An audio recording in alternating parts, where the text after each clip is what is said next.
All right, you primitive screwheads, buckle up for this deep dive. Yeah. We're going deep into the world of animation. Deep. Shit. You think it's all Mickey Mouse and bullshit Saturday morning cartoons? Right. But this shit goes way deeper. Way deeper. We're talking ancient history. Oh, yeah. Mind-bending techniques, cultural revolutions, the whole damn enchilada. It's crazy how humans have been obsessed with bringing things to life since, like, forever. Right. I'm talking way before movies. Oh, yeah. Way before. We're talking ancient shadow puppets freaking people out in Asia. Right. Those creepy automatons from the 1700s that probably gave people nightmares. Food. And these wild-ass fantastical lanterns they used to parade around. Like, we're hardwired to see shit move and think, holy crap, it's alive. Yeah. But let's cut the crap. Right. And get to the real genesis of this whole animation shebang. Yeah. It all started with this little gizmo called the phenakistoscope. Phenakistoscope. Yeah, invented around 1833. Yeah, the phenakistoscope was basically a spinning disc with a series of images that, when viewed through a slit, created the illusion of movement. Illusion of movement. It was a total game changer. It was. Because it demonstrated the basic principle behind animation tricking the eye with rapid image display. Rapid image display. And this thing spawned a whole generation of pre-film animation devices. The zoetrope, the flipbook, the praxinoscope. These are like the OG fidget spinners. Right. Except they actually did something besides annoy the hell out of everyone. They did something. Now, most people think animation started with film, right? Right. But early cinema was all about showing off how realistic they could make things look, like those snooze fest films by the Lumiere brothers. Yeah. Animation got kind of sidelined at first. For sure. They were too busy filming trains arriving at stations. Boring the pans off everyone. Yeah. But then comes this dude, J. Stuart Blackton, with a film called The Haunted Hotel in 1907. The Haunted Hotel. This thing was a goddamn revelation. It brought stop-motion animation to the masses. Stop motion. Using real objects moved frame by frame to create the illusion of motion. Frame by frame. This blew people's minds and inspired a whole wave of animators to start messing with this new technique. And then, bam, in 1908, we get the granddaddy of traditional animation, Phantasmagory, by Émile Cohl. Phantasmagory. This French dude created the oldest surviving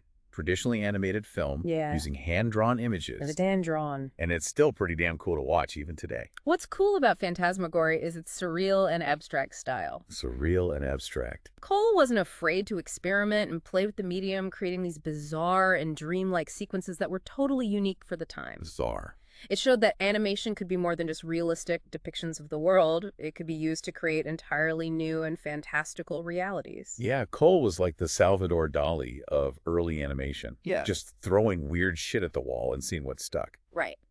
But it wasn't until the 1910s that animation really started to blow up in America. That's when those money-grubbing capitalists realized there was a buck to be made in making cartoons. Right. The 1910s saw the rise of the American animation industry. The rise. Studios started popping up left and right, churning out tons of short cartoons to entertain the masses. Short cartoons. And this is where two guys, John Randolph Bray and Earl Hurd, came in and changed the game with their patent on the cell animation process. So cell animation, for those of you who failed art class, is basically drawing images on transparent sheets, called cells. Cells. And photographing them against static backgrounds. Static. This allowed animators to create more complex and detailed animations without having to redraw the entire background for every single frame. Every frame. It was a goddamn time saver and a moneymaker, and it dominated the industry for decades. Dominated it. Bray and Hurd were like the Steve Jobs and Wozniak of animation, except they probably didn't wear turtlenecks. The cell animation process was revolutionary because it made animation more efficient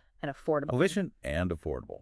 It allowed studios to create longer and more ambitious films, leading to the development of more complex characters and narratives. The more complex. It's basically the foundation of what we think of as classic cartoons. And speaking of classic cartoons, we can't forget about the OG cartoon superstar, Felix the Cat. Felix. This sassy feline hit the scene in 1919 and became the first fully realized anthropomorphic character in American animation. Anthropomorphic. Felix was like the Elvis Presley of cartoon cats, cool, charismatic, and with a mischievous streak a mile wide.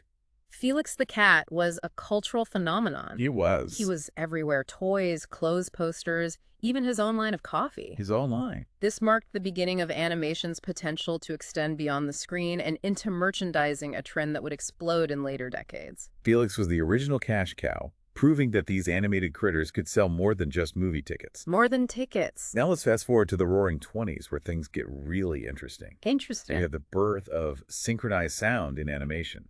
Synchronized. And who better to usher in this new era than the mouse-loving overlord himself, Walt Disney. Walt. Steamboat Willie, starring those iconic rodents Mickey and Minnie Mouse hit theaters in 1928 and changed everything. Steamboat Willie wasn't just a cartoon. It was a technological and cultural landmark. It was. It proved that audiences were hungry for animation with synchronized sound. Synchronized sound. And it launched Disney on a trajectory to become the undisputed king of the animation world. Undisputed king. It also kicked off the golden age of American animation, a period of incredible creativity and innovation. Yeah, Steamboat Willie was like the Start Peppers of animation, totally changing the game and making everyone else scramble to catch up. Scramble! But let's not forget about the pioneers who came before. Right. The unsung heroes who paved the way for feature-length animation. Feature-length. Back in 1917, an Argentinian-Italian director named Carino Cristiani released El Apostol.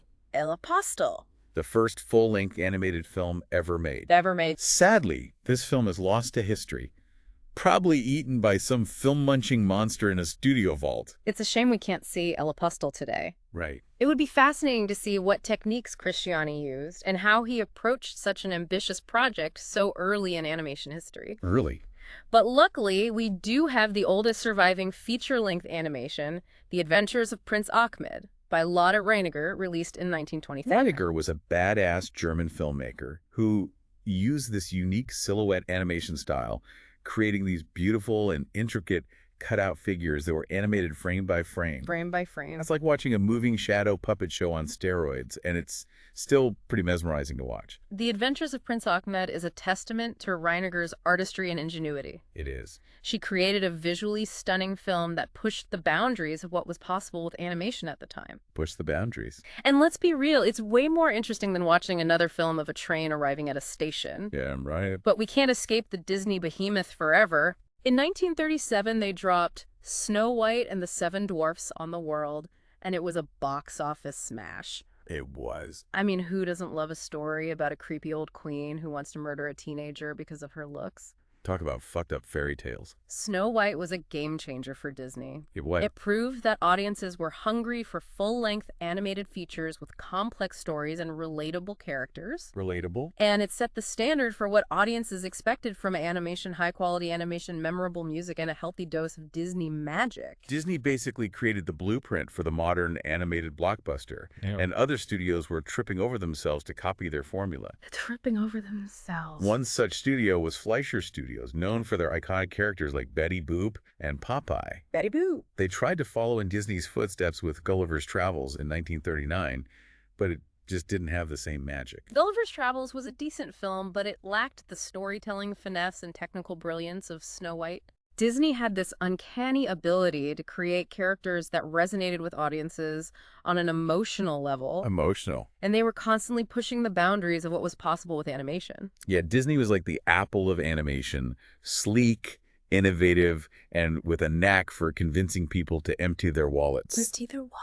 But while Disney was dominating the American animation scene, other countries were developing their own unique animation styles and industries. Other countries? We're talking about a whole world of animation out there, folks. Whole world. And it's not all singing mice and princesses. Not all singing mice. You had studios like Soyuz Multfilm in the Soviet Union cranking out tons of animated films with a distinctly Russian flavor. Oh, yeah. Their style was often more experimental and abstract, reflecting the political and social climate of the Soviet era. Yeah, those Soviet animators were like the rebels of the animation world, pushing the boundaries of what was considered acceptable. Oh, rebels. Dealing with censorship and all sorts of crazy shit. Crazy. But they still managed to create some mind-bending and visually stunning films. Mind-bending. Then you had countries like China, Czechoslovakia, Italy, France, and Belgium, each with their own unique animation scenes. Each one different. And of course, we can't forget about Japan, which was already becoming a powerhouse in animation, developing its own distinct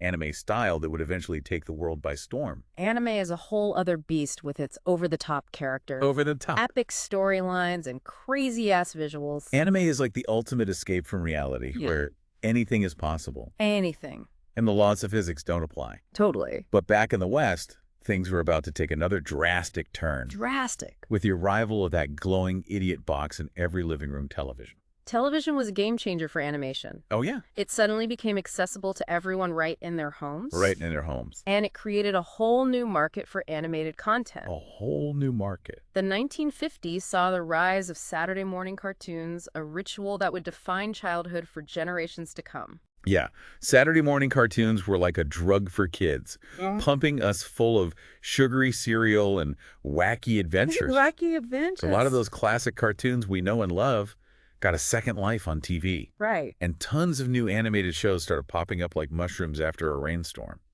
One studio that really capitalized on this TV boom was Hanna-Barbera, the undisputed king of Saturday morning cartoons. Yeah, These guys were like the animation factory of the 1950s and 60s, pumping out hit after hit. We're talking the Flintstones, Scooby-Doo, the Smurfs, Yogi Bear, the Jetsons, the list goes on and on. All the classics. These shows became part of the cultural lexicon. They did. And their catchphrases and characters are still instantly recognizable today. Instantly recognizable. But with the demands of TV came a few downsides. Yeah. To keep up with the sheer volume of content, studios had to cut corners, leading to what's called limited animation. Limited animation basically means using fewer drawings per second, resulting in simpler and more stylized animation. So simple. It was cheaper and faster to produce, but it definitely impacted the quality. Definitely. The animation became a bit choppier and less detailed.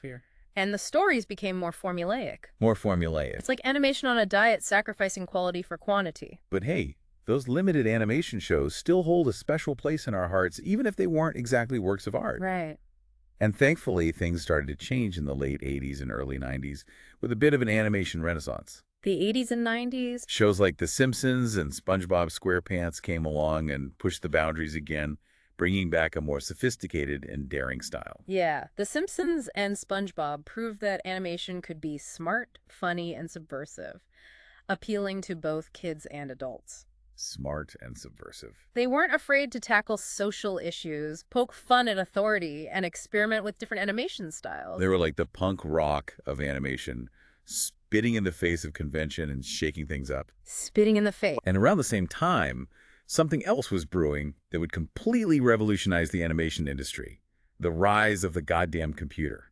Computers were already starting to make their way into the animation process in the 80s. Yeah, in the 80s. But it wasn't until the 90s that things really took off. 90s. Early experiments with computer animation were pretty rough around the edges. Pretty rough. But things started to get interesting with the release of Future World in 1976. Future World had this mind-blowing scene with 3D wireframe animation that looked like something out of a bad acid trip. Wireframe animation. It was primitive by today's standards, but it showed the potential of what computers could do. The potential. And then in 1990, Disney released The Rescuers Down Under, a film that would mark a major turning point in animation history. The Rescuers Down Under was the first film to be entirely digitally created using a system called CAPS. KPS. Computer Animation Production System, developed by Pixar and Disney.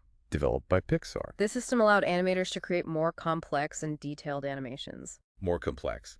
And it streamlined the production process, making it faster and more efficient. Faster and efficient. It was like trading in your rusty old paintbrush for a goddamn laser-guided paint bot. CAPS was a game changer, paving the way for the CGI revolution that would soon dominate the animation industry. Dominate the industry. But the real bomb dropped in 1995 when Pixar, those computer animation wizards, unleashed Toy Story upon the world. Toy Story was a goddamn phenomenon. It was. It was the first feature-length film to be entirely computer animated. Entirely computer animated. And it proved that CGI could be just as compelling, entertaining, and emotionally resonant as traditional animation. Emotionally resonant. The characters were lovable, the story was heartwarming, and the visuals were groundbreaking. Groundbreaking. Toy Story was like the Citizen Kane of computer animation, setting a new standard for what was possible and blowing everyone's mind. Blowing everyone's minds. And let's be honest, it made a shit ton of money, which is what really got Hollywood's attention. Shit ton of money. Suddenly, everyone wanted to jump on the CGI bandwagon. And for good reason. CGI offered animators a level of control and flexibility that traditional animation could only dream of. Control and flexibility. You could create realistic characters and environments. Realistic characters. Simulate complex physics and do all sorts of crazy shit that was impossible with hand-drawn animation. Crazy shit. CGI was like the Wild West of animation.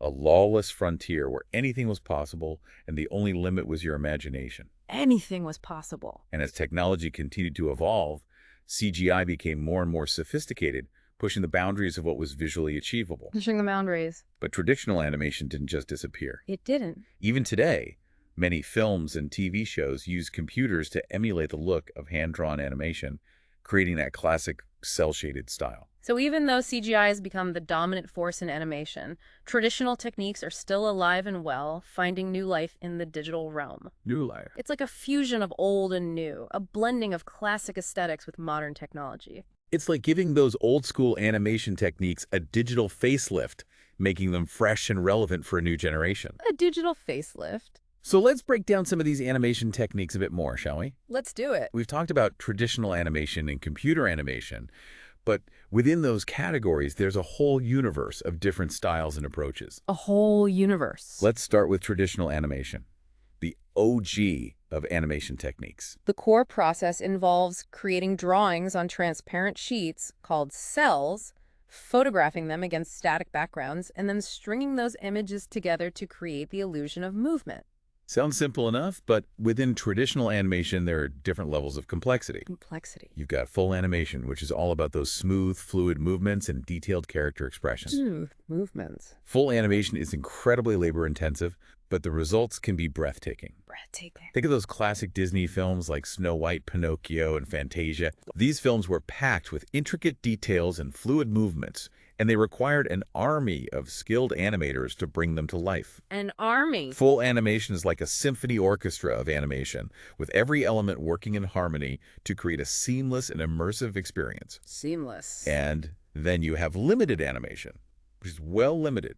It uses fewer drawings per second, resulting in a simpler and more stylized animation style. Simpler. Limited animation was often used for TV shows and commercials because it was faster and cheaper to produce. Faster and cheaper. Think of shows like The Flintstones, Scooby-Doo, and The Jetsons. Oh, yeah? They all have that distinctive limited animation look with characters moving in a more jerky and stylized way. Jerky and stylized. It's like watching a puppet show on Fast Forward with characters twitching and jerking around like they're having seizures. But hey, limited animation has its own charm, and it can be used to great effect in certain styles of animation. And then there's this weird technique called rotoscoping, where animators trace over live-action footage to create the animation. Rotoscoping. Rotoscoping can be used for a variety of reasons, from creating realistic character movements to achieving a stylized and surreal look. Realistic or surreal? It's like animation by tracing, but it can be pretty damn effective when done well. Effective. Early examples of rotoscoping can be seen in films like Snow White and the Seven Dwarfs and The Lord of the Rings, the animated one from 1978, not the Peter Jackson epic. Not that one. And more recently, rotoscoping has been used to create the distinctive visual style of films like Waking Life and A Scanner Darkly. Waking Life. Rotoscoping is a technique that can walk the line between realism and surrealism, depending on how it's used. Realism and surrealism. It can be a powerful tool for creating unique and visually striking animation. And then you've got those films that blend live action and animation together, creating a whole other level of visual weirdness. I'm talking about movies like Who Framed Roger Rabbit, Space Jam, and those early Disney films where Alice interacted with cartoon characters. Blending live action and animation can be a tricky feat to pull off, but when it works, it can be incredibly effective. It creates a sense of wonder and possibility, blurring the lines between reality and fantasy. Blurring the lines. It's like watching a dream come to life with real people interacting with fantastical creatures and objects. So we've covered the basics of traditional animation, but now let's dive into the world of stop-motion animation, where things get really hands-on and painstaking. Stop motion is all about physically manipulating objects and photographing them one frame at a time to create the illusion of movement. One frame at a time. It's a labor-intensive process requiring patience, skill, and a whole lot of coffee. A whole lot of coffee. Stop-motion animators are like the surgeons of animation, meticulously moving tiny objects frame by frame to bring inanimate characters and worlds to life. Frame by frame. And within stop-motion, there's a whole smorgasbord of different styles and techniques. A whole smorgasbord. You've got puppet animation, which uses puppets with internal skeletons called armatures to create movement. Armatures. Think of those creepy-ass Tim Burton films like The Nightmare Before Christmas and Corpse Bride, or the hilarious and irreverent Robot Chicken.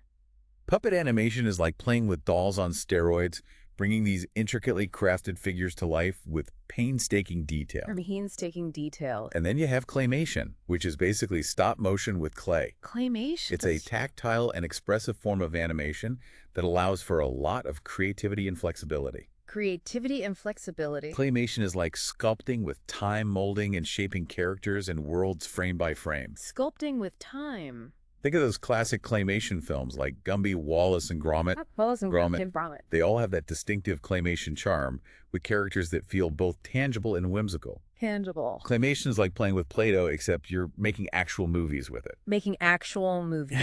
And let's not forget about cutout animation, which uses flat, two-dimensional figures made of materials like paper cardboard or fabric. Two-dimensional figures. Cutout animation is like making a movie with paper dolls, but with a lot more patience and skill.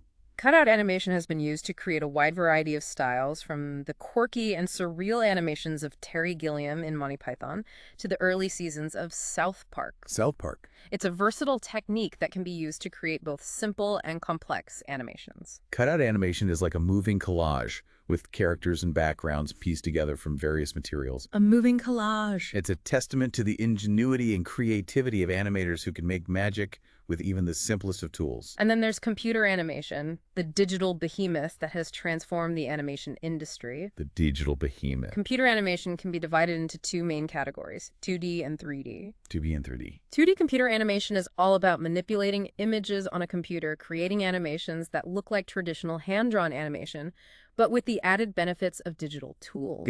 Think of software like Adobe Flash and Toon Boom, which have been used to create countless animated TV shows, films, and web series.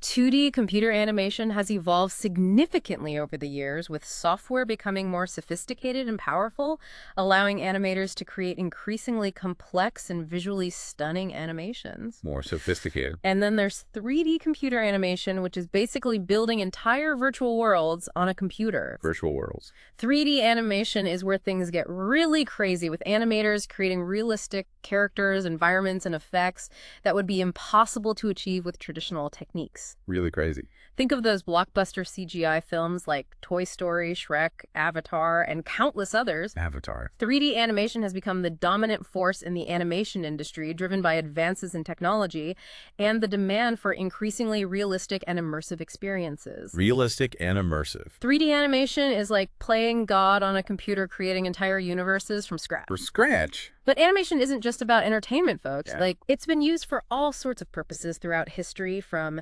education and propaganda to advertising and even scientific visualization. All sorts of purposes. Animation has the power to communicate complex ideas in a visually engaging way, making it a powerful tool for a wide range of applications. Powerful tool. Think of those classic animated educational films from the 50s and 60s, the wartime propaganda cartoons, and even those annoyingly catchy animated commercials. Annoyingly catchy. Animation can be used to teach, persuade, sell, and even scare the shit out of you. Scare the shit out of you. It's a versatile tool that can be wielded for good or evil, depending on who's holding the pen, or in this case, the mouse. The mouse. And speaking of selling shit, we can't talk about animation without mentioning the business side of things. The business side. Because, let's be real, animation is a multi-billion-dollar industry, and one company has really mastered the art of turning cartoons into cash: Disney. Disney is the undisputed king of animation merchandising. The undisputed king. They built an empire on their characters. From Mickey Mouse to Elsa and Anna from Frozen. Mickey Mouse.